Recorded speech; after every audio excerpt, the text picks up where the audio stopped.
Bonjour, je m'appelle Zoher Mejdoub, je suis cofondateur et CEO de la startup Datao. On est une solution IA pour les marchés publics. On aide les entreprises à trouver et organiser tous les appels d'offres sur lesquels ils souhaitent postuler pour leur éviter un maximum de perte de temps et les aider à la préparation de leur dossier. Comme ça, ils augmentent leurs chances de remporter les appels d'offres. C'est une question très intéressante et la réponse est oui et non. Oui, nous avons les ressources humaines, les écoles et les formations nécessaires au développement de l'IA et de la Big Data au Maroc.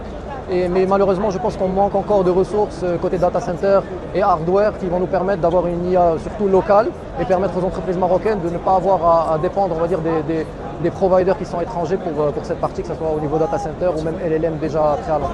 C'est une question intéressante parce que je pense que malheureusement l'IA pourrait générer des inégalités, mais d'un autre côté, c'est le rôle des startups comme nous de faire un effort pour essayer de démocratiser on va dire, toutes ces solutions pour les petites entreprises et avoir une espèce d'équité entre des grands groupes qui ont accès à des solutions extrêmement chères et très complexes qui leur font accélérer leur business, mais malheureusement les PME n'ont pas accès à ça. Nous, on vient justement en tant que start-up dans cette direction pour démocratiser au maximum ces solutions-là pour les users. Mais c'est de notre responsabilité, je pense, de faire ce travail. Je pense que c'est la question la plus complexe qu'on puisse demander à un founder. Créer une équipe de start-up commence déjà par déterminer quelles sont les personnes clés qui doivent intervenir dans l'entreprise. Généralement, on demande à avoir un CTO et c'est la personne la plus difficile à recruter dans la création d'une équipe. Et là, il va falloir s'armer de patience et commencer le travail sans lui. Et c'est là où je vois beaucoup d'entreprises faire l'erreur, c'est d'attendre à trouver une équipe avant de commencer, alors que c'est plus facile de commencer, avoir un début de traction et convaincre des gens de te rejoindre dans ton aventure, plutôt que de créer une nouvelle aventure de zéro avec des personnes qui ne te connaissent pas.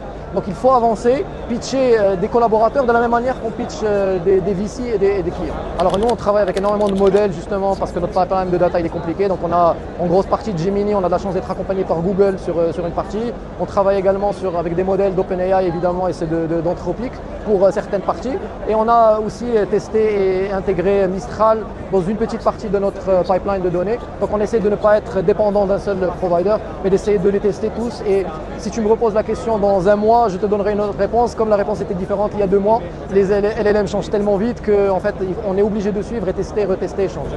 Alors on est extrêmement heureux d'être là, d'être soutenu par le ministère de la Transition numérique, de retrouver d'autres startups dans le domaine. On est content de voir que l'IA est en train de prendre forme au Maroc sous différents formats et on espère qu'on va retrouver des futures licornes justement d'IA au Maroc qui vont sortir en fait de ce beau événement. Merci à vous.